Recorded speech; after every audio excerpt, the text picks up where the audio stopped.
If you want to stop the auto-renewal feature on Trip.com, follow these simple steps to manage your subscription settings effectively. Step 1. Log into your account. Visit the Trip.com website or open the app and log into your account using your credentials. Step 2. Access account settings.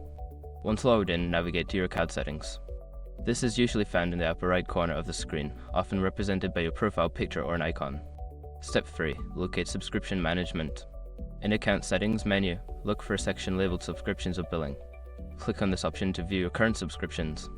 Step 4. Disable auto-renewal. Find the subscription you wish to modify and look for an option to manage or edit it.